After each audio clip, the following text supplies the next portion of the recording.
Pada laga tadi malam, ternyata Uzbekistan yang menang melawan Arab Saudi. Jadi pemirsa, bisa dipastikan Senin nanti Timnas U23 Indonesia akan berhadapan dengan Uzbekistan pada babak semifinal AFC U23 tahun 2023. Bagaimana peta kekuatannya? Kita akan bahas siang ini dalam Fact Check.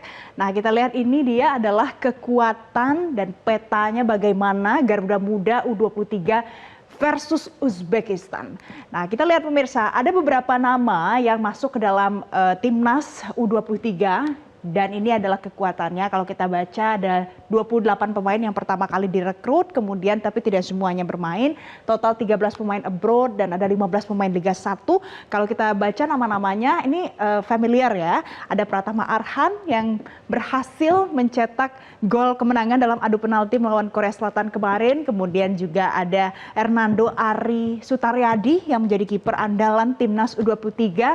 Ada juga nama lain yang ditunggu-tunggu oleh netizen bagaimana perkembangannya, mulai dari Nathan Choaon dan juga Ivar Jenner. Ada Rafael Struijk. Ini adalah penyerang kebanggaan timnas U23 juga. Tapi kemarin kita sudah menyaksikan bagaimana perjalanan timnas kita, baik melawan dari Qatar, Yordania, Korea Selatan, bahkan menang pada saat melawan timnas Korea Selatan. Nah, selanjutnya pemirsa, kita harus petakan bagaimana kekuatan dari Uzbekistan. Kita lihat. Nah, jadi ada beberapa nama dari timnas U23 Uzbekistan yang akhir-akhir ini mencuat namanya ke kalangan publik karena prestasi dan penampilannya. Sebut saja yang paling terkenal adalah Abosbek Faizullayev. Nah, ini adalah yang mengantarkan Uzbekistan meraih Piala Asia U20 ya pemirsa, pada tahun lalu. Kemudian yang tidak kalah terkenal ada juga Kusanov yang bermain di Liga 1 Prancis Lens. Dan ada pada saat bertanding melawan Arab Saudi kemarin ada dua yang mencetakkan gol pemirsa. Mulai dari Norchaev dan juga Rahmon Aliev. Ini adalah dua orang dari tim Uzbekistan yang mencetak gol di gawang Arab Saudi.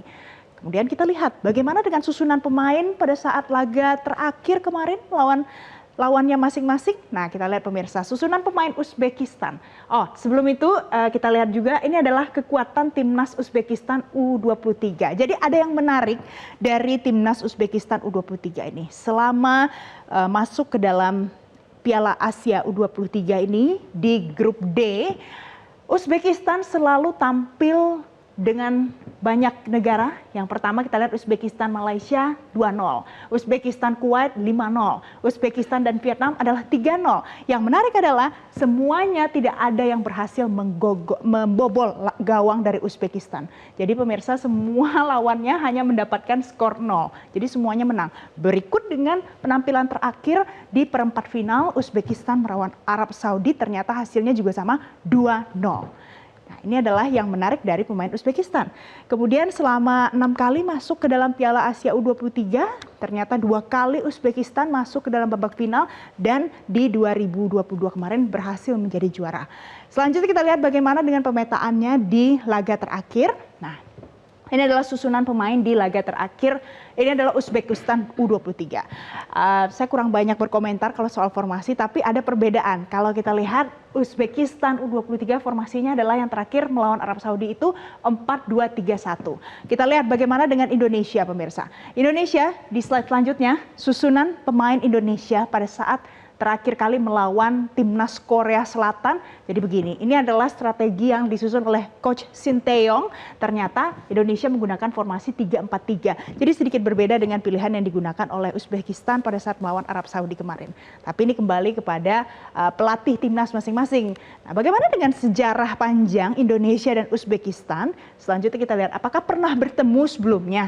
Ternyata pernah pemirsa, namun ini ada di timnas senior kalangannya dan sudah cukup lama. Ini ketemunya hanya 2 kali di 1 Juni 1997, Indonesia melawan Uzbekistan hasilnya imbang 1-1. Kemudian di 20 Juni 1997, Uzbekistan bertemu dengan Indonesia di FIFA World Cup. Ternyata hasilnya Indonesia kalah di angka 3-0. Nah, kalau begitu kita lihat lagi apa komentar dari pengamat atau pemerhati sepak bola. Pemerhati sepak bola Bung Ropan, Roni Pangemanan mengatakan begini. Setelah kemenangan melawan Korea Selatan ya pemirsa, Namun memang masih ada catatan-catatan penting di balik kemenangan kita. Maksudnya kemenangan Indonesia atas Korea Selatan. Karena kalau kita melihat 5 on target yang kita dapatkan mestinya 5-5 bisa membuat gol. Ini yang harus dievaluasi oleh Sinteyong untuk menghadapi pertandingan antara Arab Saudi atau Uzbekistan di babak semifinal.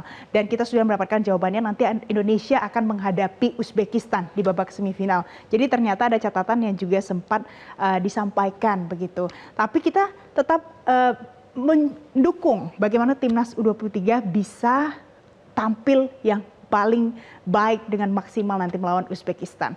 Kemudian bagaimana situasi terkini dari Qatar setelah timnas Indonesia U23 berhasil menaklukkan tim Korea Selatan, dan juga bagaimana kesiapan timnas Garuda Muda untuk menghadapi Uzbekistan pada laga berikutnya di semifinal. Kita akan bergabung langsung dengan WNI yang ada di Qatar yang pastinya nanti juga akan menonton. Ada Ali Murtado. Mas Ali, selamat siang waktu Indonesia. Selamat siang Mbak Valen, apa kabar? Kabar Pagi baik waktu Mas Qatar. Ali. Nah, Mas Ali, jadi kalau dari teman-teman di sana pantauannya bagaimana persiapan timnas Garuda Muda kita akan menghadapi tim Uzbekistan, Mas? Iya, kalau persiapan memang kita sudah lakukan jauh-jauh hari ya, dan tentu ini sesuatu yang sangat membahagiakan kita bisa tembus sampai semifinal. Dan sejak semalam juga kawan-kawan sudah mulai mendata blocking tiket ya. Jadi kan kita setiap kali pertandingan itu kita selalu memblok satu area tertentu supaya memudahkan supporter Indonesia memberikan dukungan. Dan semalam dalam catatan kami sudah di atas 3.000 orang yang memesan blocking tiket tersebut. Nah, di luar 3.000 tersebut juga kan masih ada yang akan memesan secara mandiri begitu. Jadi mudah-mudahan Mbak Valen kita akan penuhi kembali Stadion Abdullah bin Khalifa di Duhail, Qatar ini. Pak Sali, boleh cerita tidak bagaimana sih support yang diberikan dari WNI yang ada di sana untuk timnas yang akan berjuang sebentar lagi mau melawan Uzbekistan? Iya, seperti yang dilihat di banyak media sosial begitu ya, atau di media pemberitaan konvensional juga, dukungan kita sangat masif, bukan hanya dari sisi jumlah Mbak Valen. Jumlahnya kan di leg kemarin saja yang ketika melawan Korea Selatan itu di atas 8.000 saya kira supporter Indonesia itu datang ke stadion. Dari sisi jumlah kita rasa-rasanya tidak akan ada yang mengalahkan kita di Piala Asia U23 ini. Apalagi Saudi Arabia, Qatar juga sudah gugur kan ya. Jadi kita akan praktis menjadi supporter terbesar di sisa pertandingan ini. Dan di luar dari jumlah supporter tersebut, kawan-kawan di sini juga menyiapkan berbagai pertunjukan begitu ya untuk promosi budaya kita seperti tari-tarian tradisional. Jadi kita akan membawakannya di beberapa spot di stadion sepanjang pagelaran Piala Asia U23 ini. Dan tidak hanya tarian-tarian ini tidak hanya dibawakan ketika timnas kita bermain, tetapi juga ketika timnas negara lain bermain. Kalau support ini sudah all in all out ya akan diberikan. Kalau obrolan di tengah para supporter yang ada di sana, bagaimana sih prediksinya nanti Indonesia melawan Uzbekistan? Karena kita tahu Uzbekistan perjalanannya cukup bagus sepanjang ada di dalam Piala Asia U23 ini. Betul.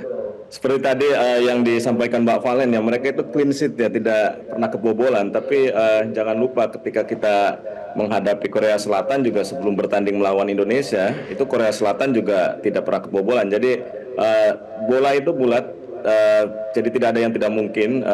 Teman-teman juga yakin kemarin bahwa kita bisa mengatasi Uzbekistan. Dan kemarin juga catatannya kita kan sempat nobar juga tuh Uzbek versus Saudi Arabia ya di sini ya. Dan kebanyakan orang-orang malah mendukung Uzbekistan yang lolos ke semifinal. Jadi pertimbangannya sebenarnya bukan soal teknis permainan, tapi lebih kepada kalau misalkan Saudi yang lolos, maka akan lebih menantang lagi kita untuk membooking seat di stadion tempat kita bertanding nanti. Karena Saudi kan banyak juga diasporanya di sini. Mereka kan tetangga dengan Qatar ya. Tapi dengan lawan kita Uzbekistan, upaya kita untuk memenuhi stadion dengan supporter kita akan relatif lebih mudah. Oh, oke, kalau itu kan dari sudut pandang para supporter ya Mas Ali ya. Mas Ali, kalau Ya. apalagi tadi obrolannya kalau dibahas tentang pelatih Sinteyong yang kemarin sudah berhasil di Korea Selatan melawan negaranya sendiri, kemudian sekarang akan bersiap lagi melawan Uzbekistan. Ya, kita masih punya keyakinan bahwa Sintayong dan tim ya akan bisa meraih poin penuh di semifinal ini dan sekaligus juga akan menciptakan sejarah lolos ke final dan ke Olimpiade Paris dan kita punya keyakinan penuh itu karena nampaknya timnas kita kalau dari perspektif supporter ya dan kita hadir langsung di stadion begitu mereka bukan hanya jauh lebih baik saat ini kemampuan teknisnya, tetapi juga secara mental mereka punya ketahanan mental yang sangat luar biasa. Jadi kita yakinilah kita bisa meraih poin maksimal melawan Uzbekistan nanti, Mbak Valen. Baik, kalau begitu nanti hari Senin akan kami hubungi lagi ya Mas Ali ya. Kita update lagi bagaimana perkembangannya. Nanti kita nonton sama-sama bagaimana penampilan timnas U23. Terima kasih Mas Ali Murtado sudah bergabung bersama kami siang hari ini Ya, di Metro siap, Mbak Siang. Valen.